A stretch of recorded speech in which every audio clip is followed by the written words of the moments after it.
لیکن میں اس پریزنٹیشن میں یہ دکھاؤں گا کہ یہ دراصل نبی صلی اللہ علیہ وسلم کے حق میں ایک دلیل ہے اور ہمارے لیے بھی۔ آپ نبی صلی اللہ علیہ وسلم کی سیرت کے بارے میں مزید جاننے کے لیے تفصیل میں دیے گئے لنک کا مطالعہ کر سکتے ہیں۔ میں یہ ثابت کرنے کی کوشش کر رہا ہوں کہ قرآن اللہ کی طرف سے وحی ہے۔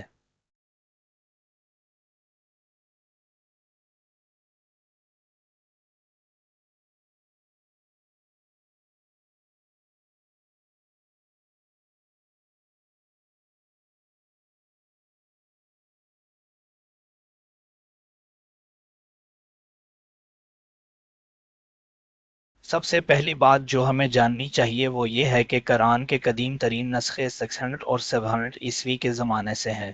قرآن کا قدیم ترین جزوی نسخہ برمنگھم نسخہ ہے جس کی تاریخ 548 اور 645 عیسوی کے درمیان کی بتائی جاتی ہے۔ یہ نبی صلی اللہ علیہ وسلم کی زندگی کے دوران کا ہے اور یہ قرآن کے موجودہ متن سے مطابقت رکھتا ہے۔ قرآن کا سب سے قدیم تقریباً مکمل نسخہ ٹوپ کاپی نسخہ ہے۔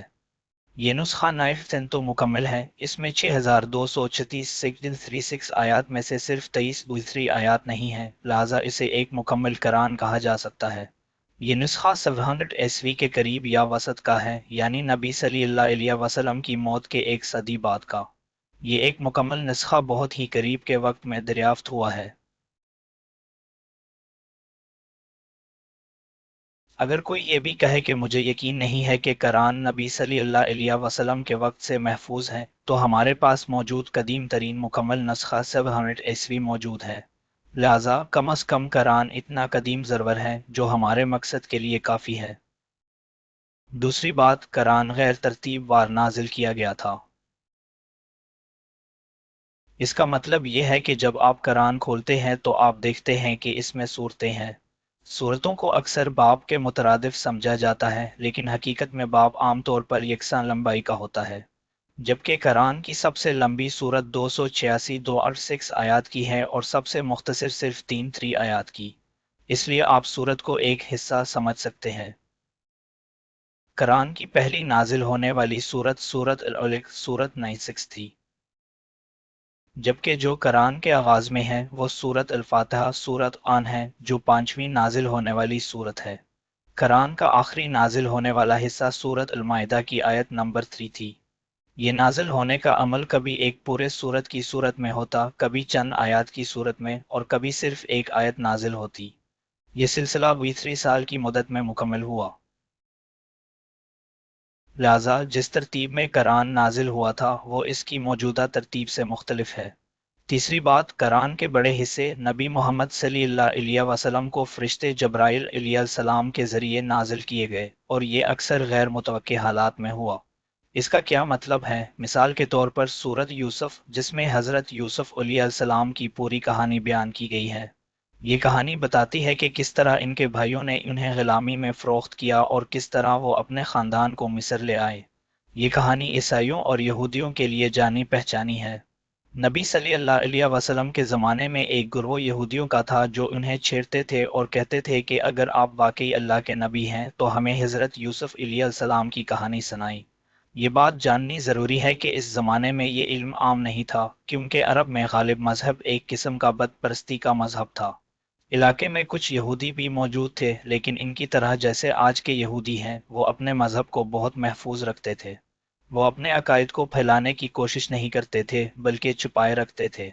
ایسے وقت میں جب نبی صلی اللہ علیہ وسلم کو یہودی چیلنج کر رہے تھے، انہیں جبرائیل علیہ السلام کے ذریعے وحی نازل ہوئی اور آپ نے حضرت یوسف علیہ السلام کی مکمل کہانی سنائی۔ یہودی اس وقت حیران رہ گئے اور ان کے پاس کوئی جواب نہیں تھا۔ یہ وہ تناظر ہے۔ نبی صلی اللہ علیہ وسلم ناخواندہ تھے، ایک ناخواندہ اور غیر تعلیم یافتہ علاقے سے، اور قرآن کم از کم 700 عیسوی کا ہے، لیکن میں دکھاؤں گا کہ یہ اس سے بھی پہلے کا ہے۔ قرآن غیر ترتیب وار نازل ہوا اور اکثر غیر متوقع حالات میں۔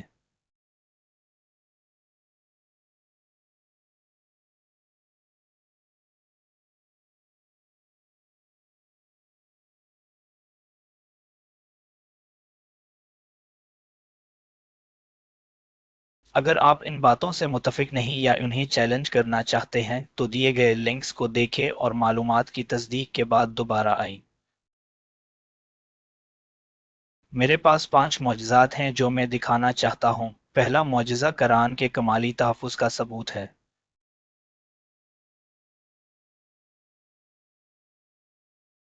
میرے قریب یہ اس بات کا ثبوت ہے کہ ہمارے پاس موجود قرآن وہی ہے جو نبی صلی اللہ علیہ وسلم کے وقت میں تھا۔ چند اہم باتیں نوٹ کریں۔ قرآن میں اب 14 صورتیں یا حصے ہیں اور ہر صورت میں آیات ہیں۔ اگر آپ ہر صورت کے نمبر کو اس کی آیات کی تعداد سے جوڑیں تو مثال کے طور پر صورت الفاتحہ میں 7 آیات ہیں، 1 صورت نمبر 7 آیات 8۔ اسی طرح سورہ البقرہ کے لیے میں کیمرہ نیچے کر لیتا ہوں تاکہ آپ سب کو یہ نظر آئے۔ ٹھیک ہے، یہ کافی ہے۔ سورۃ البقرہ سورت 2 میں 286 آیات ہیں، اس طرح کل 8 بنتی ہے۔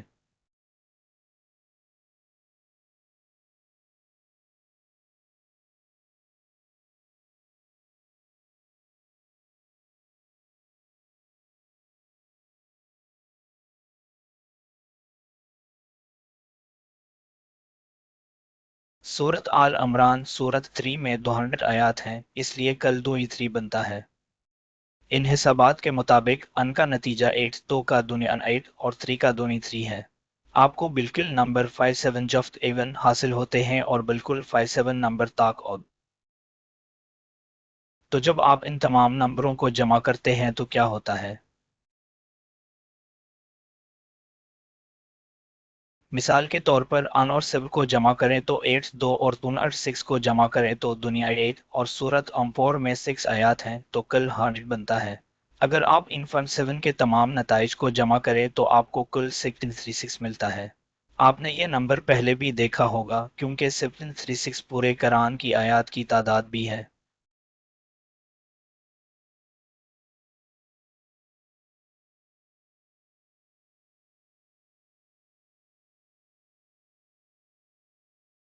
اگر آپ 57 تاک نمبروں کو جمع کریں مثلاً سورت 323 یا سورت 183 آیات 11 تو آپ کو 655 ملتا ہے۔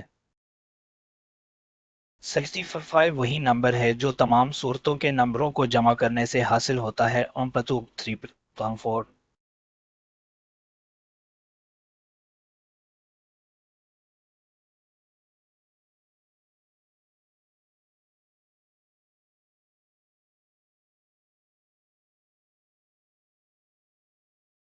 اگر آپ قرآن سے ایک آیت کم کریں یا ایک سورت کا اضافہ کریں تو یہ پورا نظام یکسوئی ختم ہو جائے گی۔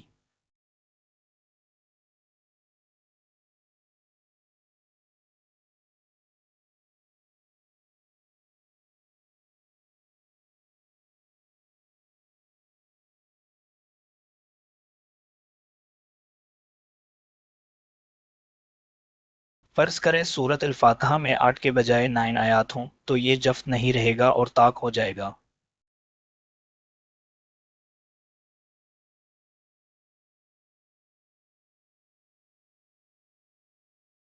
اب ہمارے پاس 57 جفت اور 57 طاق کے بجائے 56 جفت اور 58 طاق ہوں گے اور ہمارا توازن ختم ہو جائے گا۔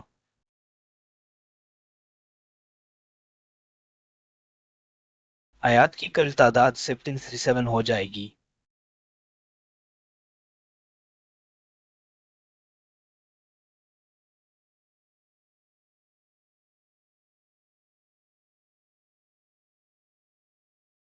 0.7 جفت حسابات کا کل 1636 کے بجائے 16U8 ہو جائے گا اور کوئی مطابقت نہیں رہے گی۔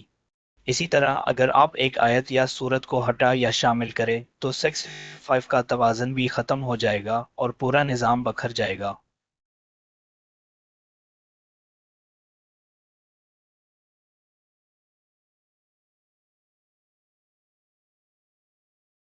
قرآن میں اگر کسی بھی جگہ ایک آیت یا سورت کی کمی یا زیادتی ہو تو یہ عددی توازن فوراً ختم ہو جائے گا۔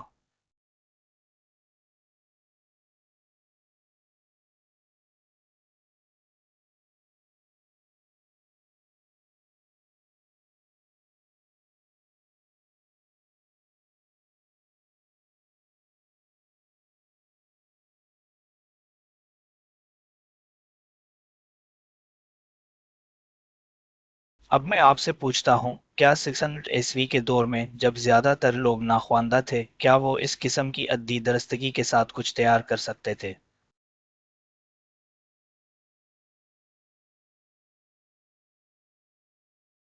اور میں یہ بھی پوچھتا ہوں، کیا آپ کسی دوسری مذہبی کتاب کو دیکھ سکتے ہیں جو اس طرح کی عددی ترتیب اور توازن رکھتا ہو؟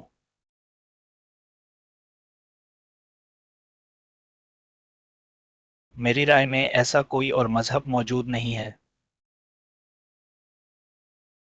یہ پہلے ہی واضح طور پر ایک الہامی عمل کا ثبوت ہے۔ میں ایریزر لے لیتا ہوں۔ میرے لیے یہ بات کافی ہے کہ کسی اور مذہبی کتاب میں اس قسم کے عددی نمونے موجود نہیں ہیں۔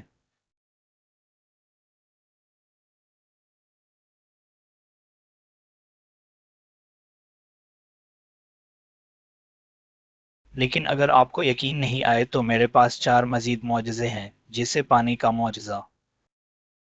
دوسرا معجزہ پانی کے بارے میں ہے۔ قرآن میں دو آیات اس حوالے سے موجود ہے۔ یہ آیات سورۃ الانبیاء 2:30 اور سورۃ النور 4:4 میں ہے۔ سب کو یہ عام علم ہونا چاہیے، خاص طور پر آج کل کے اسکولوں میں، کہ زمین پر تمام جاندار جیسے پودے، جانور اور انسان سب پانی سے بنے ہیں۔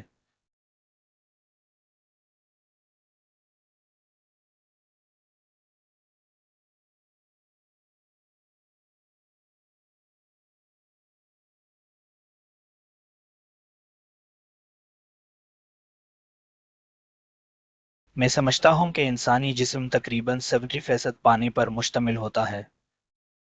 قرآن کہتا ہے، کیا کافر نہیں دیکھتے کہ زمین اور آسمان جڑے ہوئے تھے، پھر ہم نے انہیں الگ کیا، اور ہم نے پانی سے ہر جاندار چیز بنائی، کیا وہ ایمان نہیں لائیں گے؟ تو 3۔ کچھ مفسرین کہتے ہیں کہ یہ آیت بگ بینگ کی طرف اشارہ کرتی ہے، لیکن یہ بات ہماری موجودہ گفتگو کے دائرے سے باہر ہے۔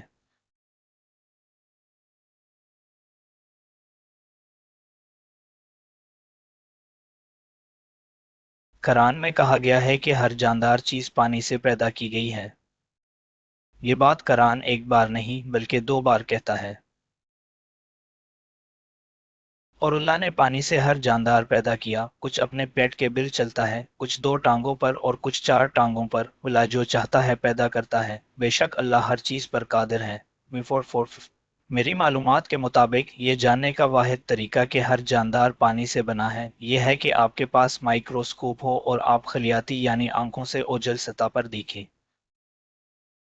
کیونکہ عام طور پر یہ بات ظاہری طور پر معلوم نہیں ہو سکتی۔ اسکول میں شاید پہلی بار آپ کے کسی استاد یا بزرگ نے آپ کو بتایا ہو کہ تمام جاندار پانی سے بنے ہیں، اور آپ نے سوچا ہو کہ میری تو سخت ٹھوس لگتی ہے۔ کیونکہ یہ حقیقت واضح نہیں ہے، تو 600 کے عرب میں، جہاں مائکروسکوپ جیسی کوئی چیز موجود نہیں تھی، نبی صلی اللہ علیہ وسلم اور ان کے ساتھی یہ کیسے جان سکتے تھے جب تک کہ یہ علم الہامی نہ ہو؟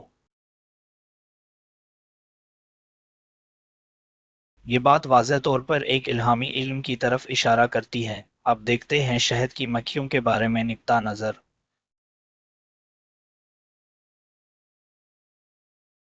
اگلا معجزہ شہد کی مکھیوں کے بارے میں ہے، خاص طور پر مادہ مکھیوں کے متعلق۔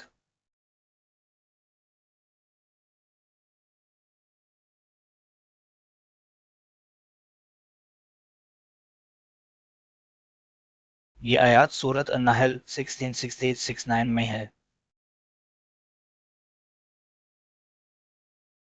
اور تیرے رب نے شہد کی مکھی کو الہام کیا، پہاڑوں میں، درختوں میں اور انسانوں کے بنائے ہوئے مقامات میں اپنے گھر بناؤ۔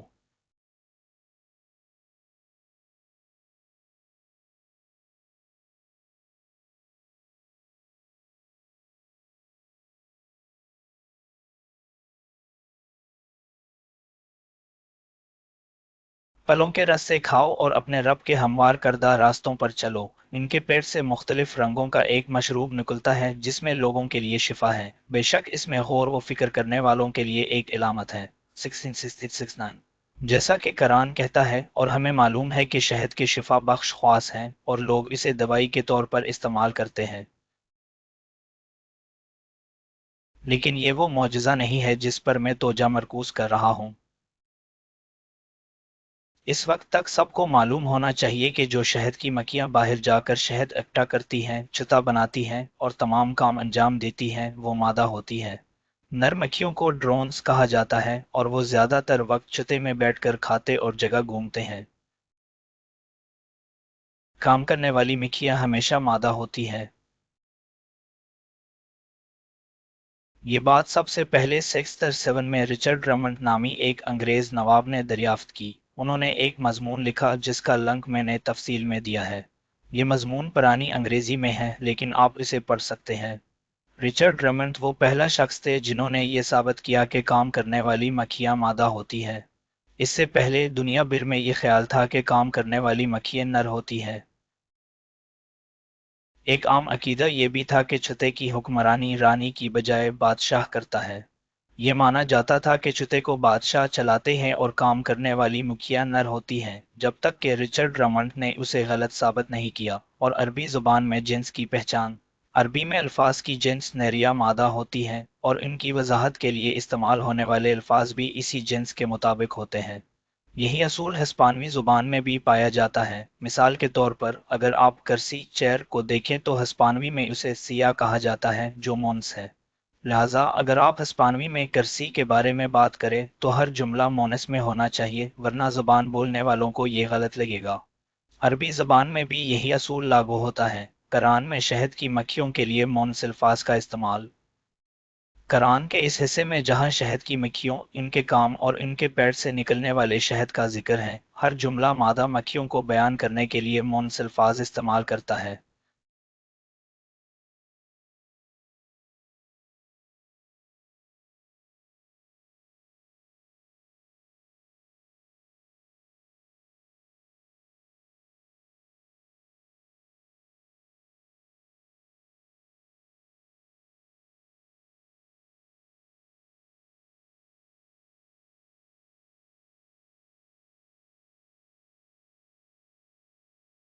مثال کے طور پر کھانے کے لیے کلی مونس استعمال ہوتا ہے، راستے پر چلنے کے لیے اصل کی مونس استعمال ہوتا ہے، پیٹ کے لیے بطونہا مونس استعمال ہوتا ہے۔ یہ تمام الفاظ قرآن میں شہد کی مکھیاں بیان کرنے کے لیے مونس کے سیغے میں ہے۔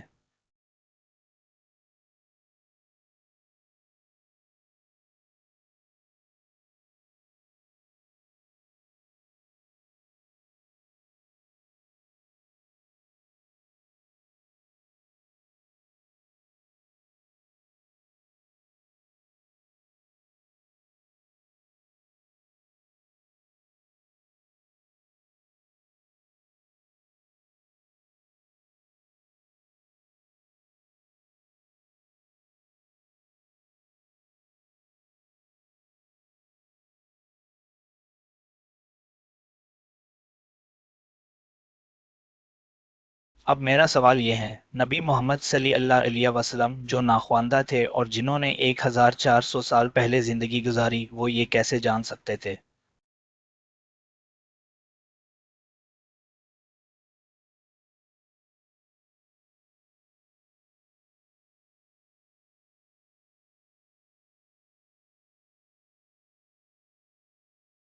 کیا ان کے پاس وہ وقت، وسائل یا علم تھا جو دنیا کے سائنسدانوں کو کئی صدیوں بعد آج ملا؟ اس وقت پوری دنیا سمجھتی تھی کہ کام کرنے والی مکھیاں نر ہوتی ہے۔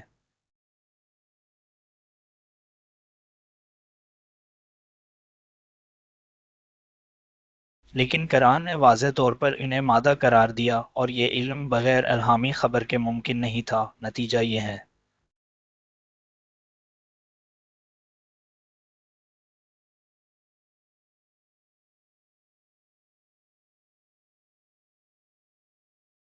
یہ شہد کی مکھیوں کے حوالے سے قرآن کا ایک اور حیرت انگیز معجزہ ہے جو واضح کرتا ہے کہ یہ علم انسانی بس کی بات نہیں تھی۔ یہ نکتہ کافی واضح تھا۔ اب اگلے معجزے کی طرف جانے سے پہلے مجھے درجہ حرارت کے نظاموں کی وضاحت کرنی ہوگی۔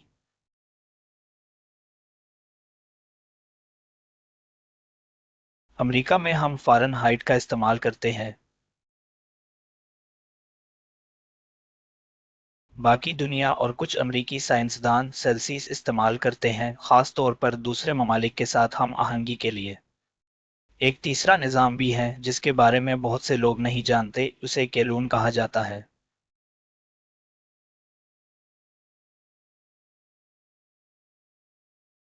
صفر سیلسیس پانی کے جماؤ فریزنگ پوائنٹ کا درجہ حرارت ہے۔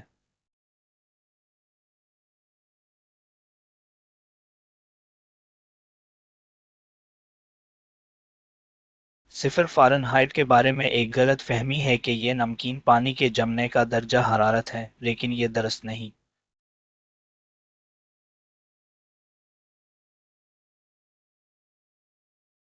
صفر فارنہائٹ دراصل ایک بنیاد عدد ہے، اس کا کوئی خاص قدرتی تعلق نہیں۔ کیلون ایک دلچسپ نظام ہے۔ سائنسدانوں نے دریافت کیا ہے کہ کائنات میں سب سے کم ممکنہ درجہ حرارت کیلون ہے۔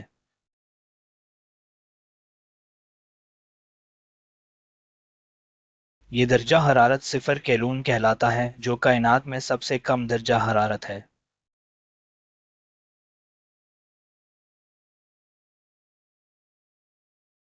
صفر کیلون وہ بنیاد ہے جو اللہ نے اس کائنات میں درجہ حرارت کے لیے مقرر کی ہے۔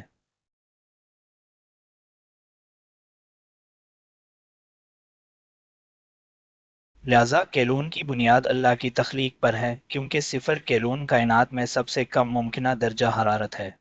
تو یاد رکھیں، فارنہائٹ بے ترتیب ہے، سیلسیس پانی کے جاموں پر مبنی ہے، اور کیلون اللہ کی تخلیق کی بنا پر ہے۔ کیلون بے ترتیب نہیں ہے، یہ اللہ کی تخلیق پر مبنی ہے۔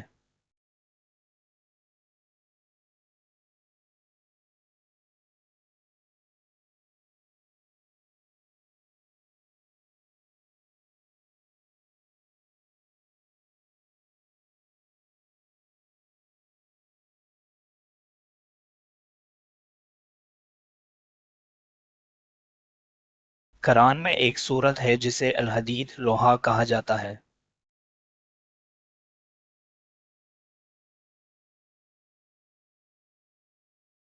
یہ سورت قرآن کی 97 سورت ہے۔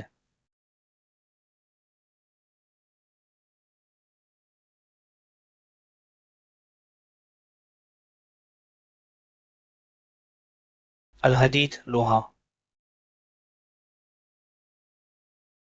اس سورت میں موجود آیت دو فن خاص طور پر لوہے کا ذکر کرتی ہے، جو اس سورت میں واحد موقع ہے جہاں لوہے کا ذکر کیا گیا ہے۔ لیکن جیسا کہ ہم دیکھیں گے، اس سورت کا یہ نام بالکل موزوں ہے۔ ہم نے اپنے رسولوں کو واضح دلائل کے ساتھ بھیجا اور ان کے ساتھ کتاب اور ترازو نازل کی تاکہ لوگ انصاف پر قائم رہیں، اور ہم نے لوہا نازل کیا جس میں بہت سختی ہے اور لوگوں کے لیے فائدے ہیں، اور اس لیے کہ اللہ ظاہر کرے کہ کون اس کی اور اس کے رسولوں کی مدد کرتا ہے بغیر دیکھے، بے شک اللہ غالب ہے۔ اس آیت میں لوہے کے ذکر کے بارے میں چند اہم نکات ہیں جن پر مزید تفصیل دی جائے گی۔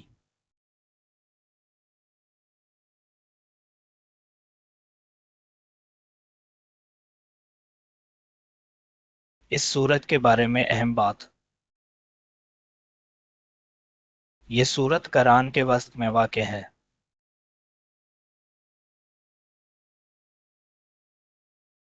قرآن میں وہ 4 صورتیں ہیں، اگر آپ ان کو 2 حصوں میں تقسیم کریں تو درمیان میں 57 آتا ہے۔ یہ سورۃ الحدید فیصین قرآن کے بالکل وسط میں ہے۔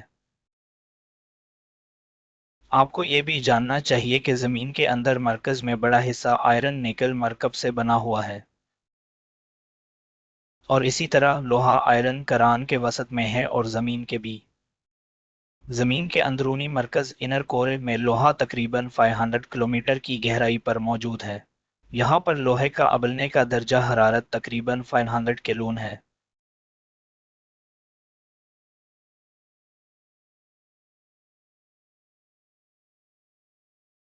میں نے تفصیل میں ایک چارٹ دیا ہے جو قرآن کی ہر آیت کو نمبر دیتا ہے۔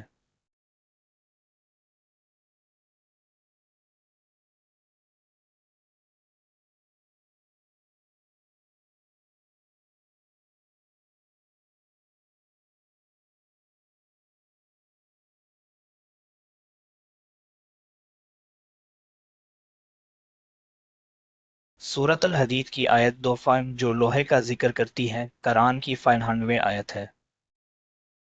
یہ اتفاق نہیں ہو سکتا کہ سورۃ الحدید قرآن کے وسط میں ہے، زمین کے مرکز میں لوہا 500 کلومیٹر کی گہرائی پر ہے، لوہا 500 کیلون پر ابلتا ہے، اور آیت 2 جو لوہے کا ذکر کرتی ہے، قرآن کی 500 نمبر کی آیت ہے۔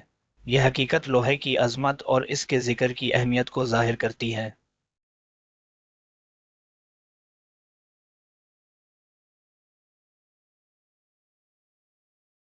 اب اگر آپ ایٹم کے بارے میں نہ جانتے ہوں تو آئیے ایٹم کی وضاحت کریں۔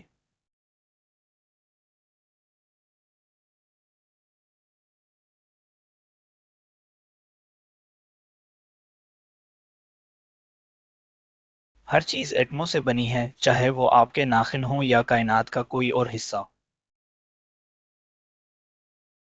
ایٹمز تین بنیادی اجزاء سے بنے ہیں: پروٹونز، الیکٹرانز، نیوٹرانز۔ پروٹونز کسی بھی عنصر یا چیز کی پہچان کا تعین کرتے ہیں۔ جب آپ اسکول میں پیریوڈک ٹیبل دیکھتے تھے تو ہر عنصر کے ساتھ ایک نمبر دیا جاتا تھا۔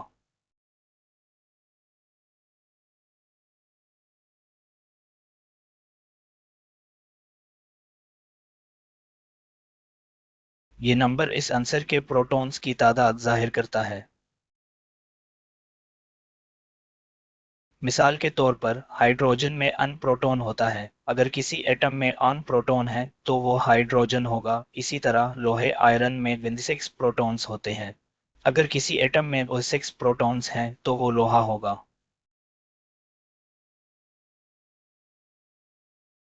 الیکٹرانز ایٹم کے چارج کا تعین کرتے ہیں۔ پروٹونز مثبت چارج رکھتے ہیں، الیکٹرانز منفی چارج رکھتے ہیں۔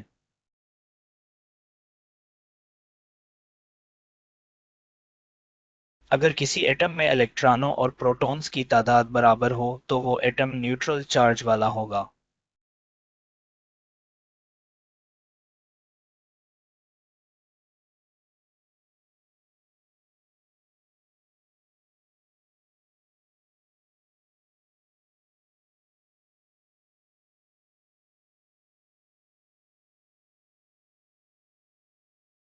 اگر الیکٹران پروٹونز سے زیادہ ہوں تو ایٹم منفی چارج رکھتا ہے، اگر پروٹونز الیکٹرانوں سے زیادہ ہوں تو ایٹم مثبت چارج رکھتا ہے۔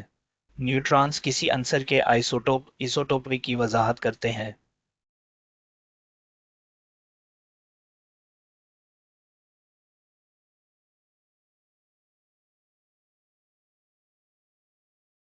آئسوٹوپ ایک ایٹم کی ایسی کاپی ہے جس میں نیوٹرانز کی تعداد مختلف ہوتی ہے، لیکن یہ اب بھی اسی عنصر کا حصہ ہوتا ہے۔ یہ سمجھنے آسان ہے، لیکن اہم بات یہ ہے کہ آئسوٹوپس عنصر کی عملی صورت کو تبدیل کر دیتے ہیں، حالانکہ وہ اسی عنصر کا حصہ رہتے ہیں۔ مثال کے طور پر ہائیڈروجن 3 میں ان پروٹون اور 2 نیوٹرانز ہوتے ہیں۔ ہائیڈروجن 4 میں ان پروٹون اور 3 نیوٹرانز ہوتے ہیں۔ ہائیڈروجن 5 میں ان پروٹون اور 4 نیوٹرانز ہوتے ہیں، اور یہ سلسلہ جاری رہتا ہے۔ آئسوٹوپس کی شناخت کے لیے نیوٹرانز کی تعداد پروٹونز میں شامل کی جاتی ہے۔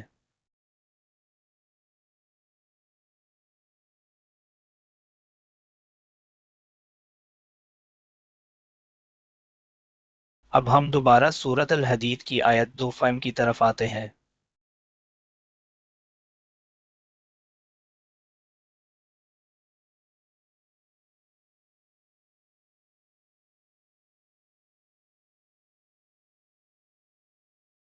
قرآن میں کہا گیا ہے، اور ہم نے لوہا نازل کیا جس میں بہت سختی ہے اور انسانوں کے لیے فائدے ہیں۔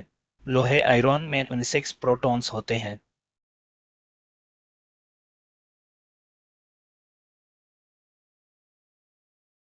تعریف کے مطابق اگر کسی ایٹم میں 26 پروٹونز ہیں تو وہ لوہا ہے۔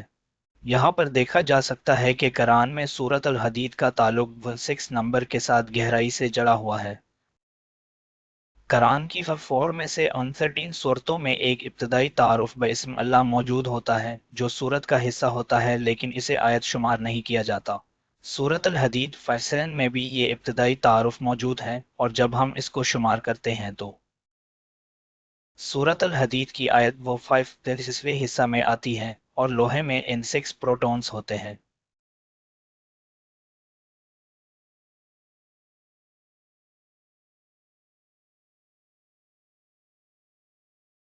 یہ تعلق عددی ترتیب اور حقیقت کے عین مطابق ہے۔